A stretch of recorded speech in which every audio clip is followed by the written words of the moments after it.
Welcome to the SmartKeys podcast. A manager sends a quick, seemingly harmless text message at like 9:30 p.m. on a Tuesday. Right. Happens all the time. Exactly. The employee is just sitting on their couch, maybe watching a movie, and they take exactly 5 minutes to open their laptop, find the answer, and reply. It seems like nothing, really, just the cost of doing business today. Yeah, completely harmless.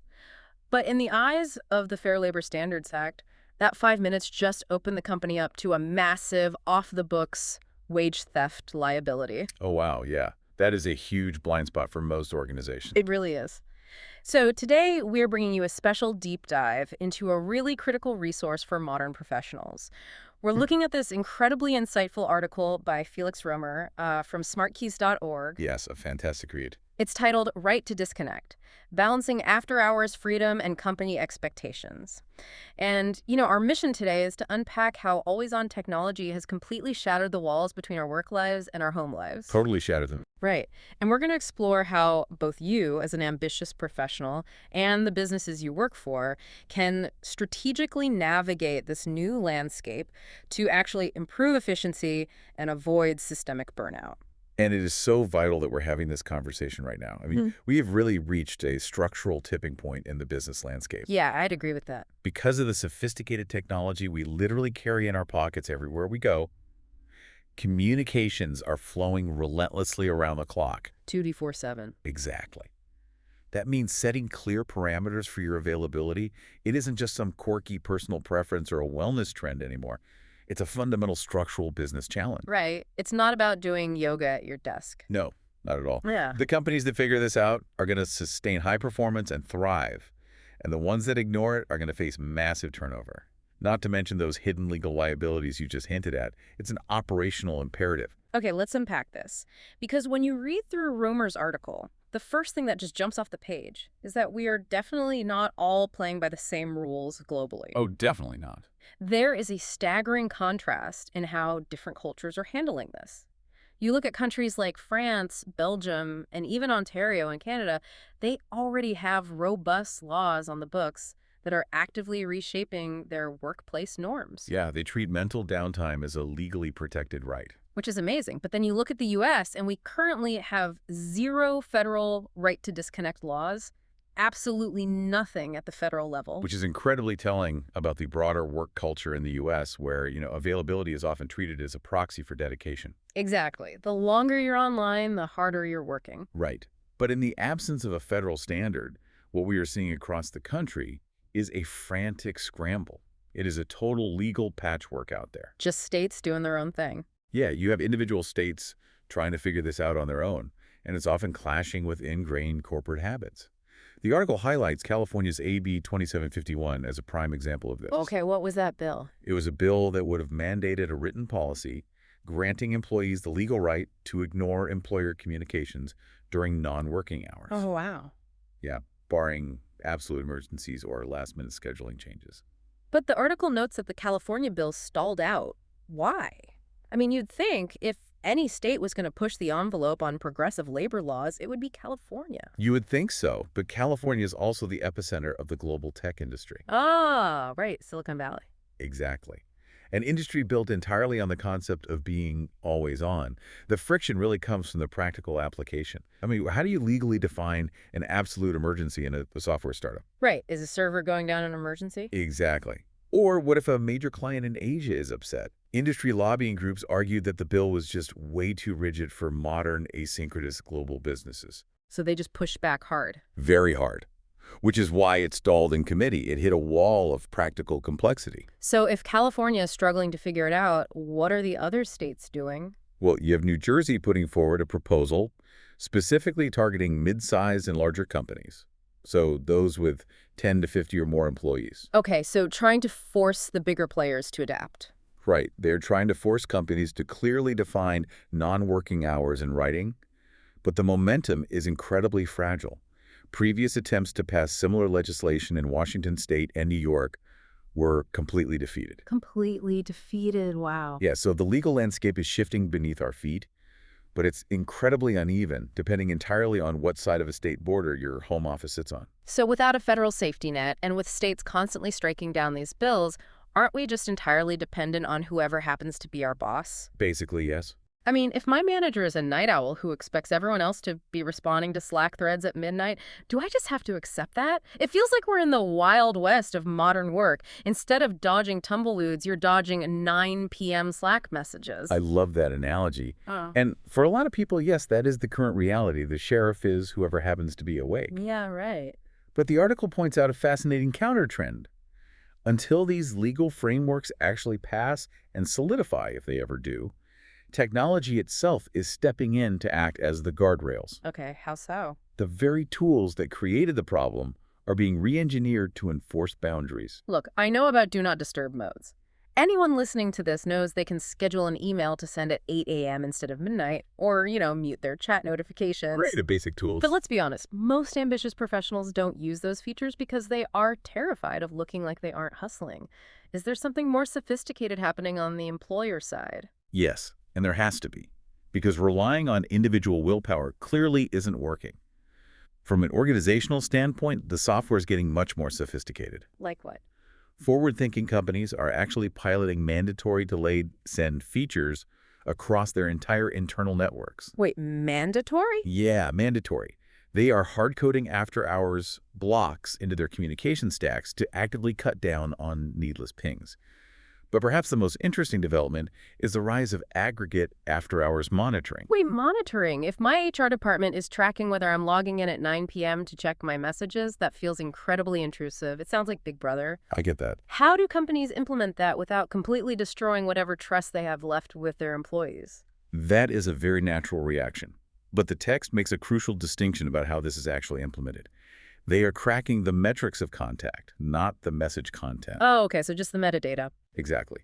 So HR or upper management is looking at a dashboard that says, the marketing department is sending 400 internal messages between 8 p.m. and midnight every week. Wow, 400. Right.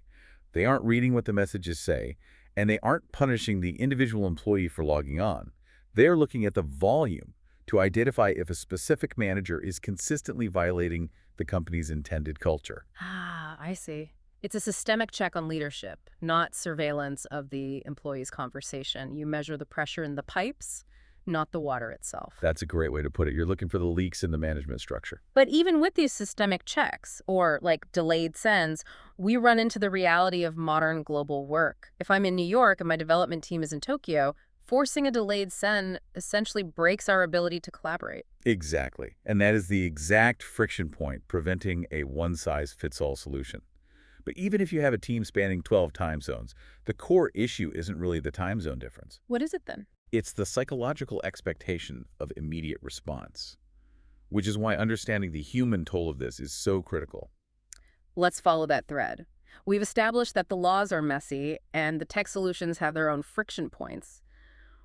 Why should a business leader or, someone listening to this right now who wants to make partner or reach the C-suite actually care about enforcing these boundaries? Why not just embrace the hustle? Because the hustle is literally breaking the workforce's cognitive capacity. The psychological toll of this constant connectivity isn't just an abstract wellness concern. It is actively degrading performance. The data in Felix Römer's article backs that up aggressively. He cites numbers from the Occupational Safety and Health Administration, OSHA, and it's honestly striking. It really is. Over 80% of U.S. workers report work-related stress. And even more telling, over half of them explicitly state that this stress actively affects their home life. Over half. Yeah, the majority of the modern workforce is taking the office home with them, and it is eroding their personal lives. Exactly, but what is the actual mechanism there? Why does seeing an email notification on a Sunday ruin your afternoon even if you don't answer it? Well, it comes down to cognitive load and decision fatigue.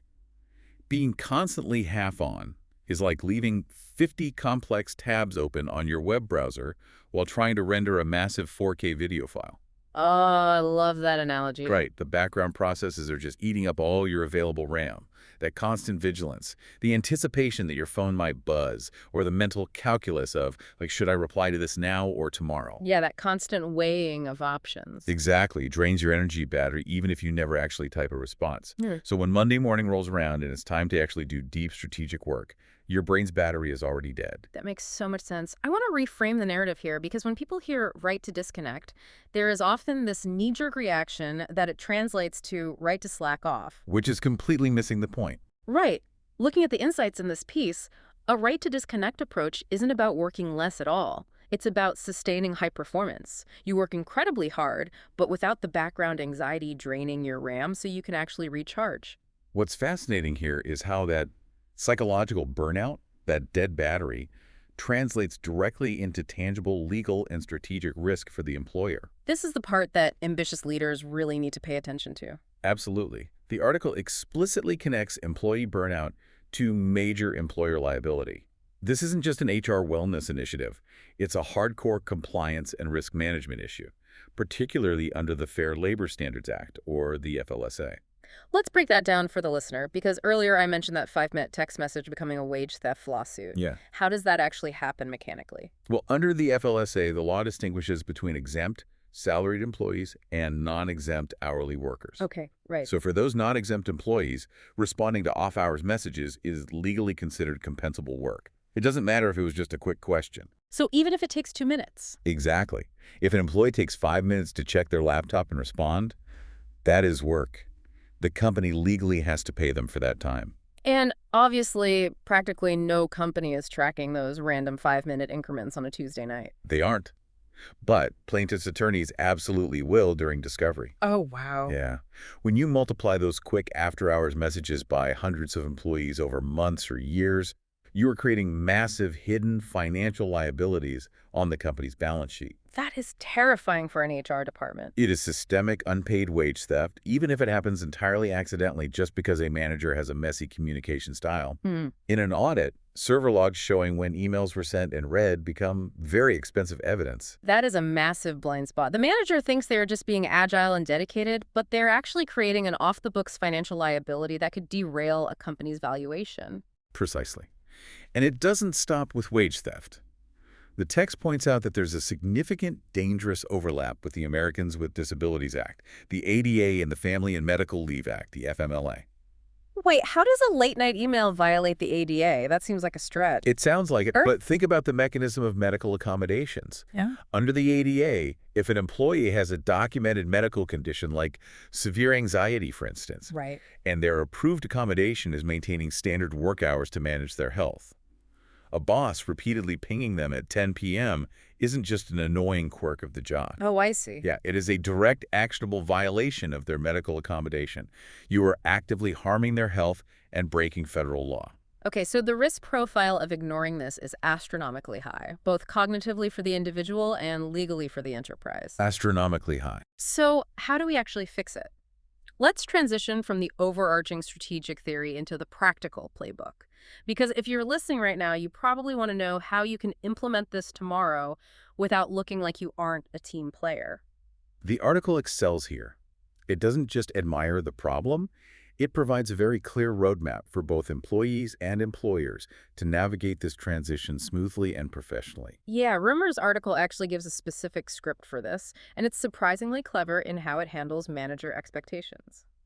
Let's start with the employee side. How do you protect your evenings without burning bridges or halting your career? Right, which is the big fear. Exactly. The text suggests establishing an availability statement. This is where you proactively define your work hours and any on-call rules with your team. Listen to the specific phrasing of the script provided in the source. To keep my focus sharp, I'll check messages until 6 p.m. If something urgent comes up later, please call and mark it urgent, otherwise I'll reply first thing. That script is a masterclass in professional upward management. Let's analyze the mechanics of why it works so well. Please do. First, notice that it doesn't start defensively. It doesn't say, I am off the clock, so do not bother me. Right, it starts entirely with the company's benefit, to keep my focus sharp. You are telling your boss, I am doing this so I can perform better for you. Exactly. It frames the boundary as a tool for peak performance, which is exactly what executives want to hear. Then it establishes a clear, unambiguous cutoff, time 6 p.m. Nice and specific. But the genius is in the second half. It offers a specific escalation path for true emergencies. Please call and mark it urgent. It transfers the burden of effort back to the sender. Yes. It tells the team that you are not abandoning them in a crisis, but it significantly raises the friction for reaching you. A colleague will easily shoot off a lazy Slack message at 8 p.m. to ask a non-essential question because it's easy for them. Right, it takes them 2 seconds. But they will think twice before actively picking up their phone, dialing your number, and verbally justifying to you why they interrupted your evening. Unless the server is literally on fire, they will realize it can wait until tomorrow. It forces the sender to actually evaluate the urgency of their own thought. Okay, so that is a brilliant playbook for the individual trying to protect their cognitive RAM. But what about the employers and managers tuning in? If you were a director or a VP, how do you build sustainable policies from the top down that actually stick? For leadership, the roadmap requires real structural commitment. First, you have to draft plain language policies that clearly define non-working hours. Yeah, no vague corporate speak. Right. It cannot be vague corporate speak like, we value work-life balance. It needs to be tied to explicitly assigned schedules so everyone, from the intern to the CEO, knows exactly when the clock stops ticking. And the article mentions a really critical component. You have to include strict anti-retaliation protections. Oh, without anti-retaliation clauses, the policy is essentially decorative. A policy is useless if an employee secretly knows they will be passed over for a promotion because they didn't reply to the VP's Sunday morning email brainstorm. It just becomes a trap. Exactly. The policy must explicitly forbid any professional retaliation against employees who hold that boundary. But business isn't perfectly predictable. Crises happen, clients have meltdowns. How do you handle actual emergencies without completely voiding the policy? The text handles this tension really practically. To prevent the concept of an emergency from being abused and just slowly creeping back into becoming the daily norm, the policy should require manager sign-off and simple logs for true emergency exceptions. So you track the exceptions. Yes. If someone had to be contacted after hours, log it. Why did it happen? Who approved it? What was the business impact? Because if the same unprecedented emergency happens every single Thursday night, it's not an emergency anymore. Right, it's a staffing issue, an under-resourced team, or a workflow failure. That is a great point. You can only manage what you measure. If you aren't logging the exceptions, you don't know your system is broken until people start quitting. Which leads directly to the next step for employers, retraining middle management. You have to train managers to actually plan workloads inside business hours. Which sounds obvious, but It sounds incredibly obvious, but many managers use the quiet of the evening to catch up on delegating tasks, dumping a pile of stress onto their team's inbox at 10 p.m. They have to break that habit. Furthermore, they need to be trained to set these boundaries outward. like with clients. Yes, they have to negotiate service-level agreements regarding response times with external vendors and clients, so the client doesn't expect a 15-minute turnaround on a Saturday. That makes a lot of sense. If we connect this to the bigger picture, publishing simple metrics and reviewing the policy quarterly with actual employee feedback is what keeps the company honest. You can't just set it and forget it. No, you can't just write a right to disconnect policy, bury it on page 40 of the employee handbook, and forget it exists. You have to look at those emergency logs, look at the aggregate metadata of after-hours traffic, and ask the team during quarterly reviews, is this working? Are you actually able to disconnect, or are we failing you? That continuous feedback loop is the mechanism that transforms a piece of paper into a resilient, high-performing company culture. And honestly, the trust that builds is invaluable. When a company actively measures whether its people are resting and adjusts its workflows to protect that rest, it speaks volumes about how they value their workforce. We've covered a tremendous amount of ground here, from the state-level legal friction and the hidden explosive liabilities of the FLSA and ADA, all the way down to the exact psychological script you can use tomorrow to reclaim your evening and protect your focus. It really is a comprehensive look at a structural problem that is going to define the next decade of corporate management. But as we wrap up, I want to leave you with a forward-looking question, something deeply inspired by the nuances we found in Römer's text. Lay it on us. We've spent this time discussing how technology, Yeah. the smartphones, the ubiquitous cloud, the collaborative software, created this exhausting expectation of 247 availability in the first place. Right? And now we're relying on that very same technology, the delayed sends, the aggregate data monitoring, the notification blossers, to build digital walls to protect ourselves from it. So the question is, if we have to continuously engineer complex technology just to force ourselves to stop working, does true modern productivity ultimately mean mastering exactly when and how to stop producing. Wow, that is the perfect question to end on, because being productive isn't just about endless output and burned out RAM anymore. It's about mastering the off switch. It's about figuring out how to build a career where you don't just survive the relentless pings of this modern landscape, but actually sustain your peak performance on your own terms. Thank you for tuning in to the SmartKeys podcast. We hope this deep dive gave you the strategic insights and the practical mechanisms you need to take control of your time and your team's efficiency. If you found this breakdown valuable, please subscribe to the podcast for more strategic insights on the future of work and how you can stay ahead of the curve. And seriously, go read Felix Römer's full article on smartkeys.org. It is packed with even more granular details on how to navigate this exact issue. You can find the link to the full text right there in the show notes. Take care of yourselves and remember to turn off those notifications tonight.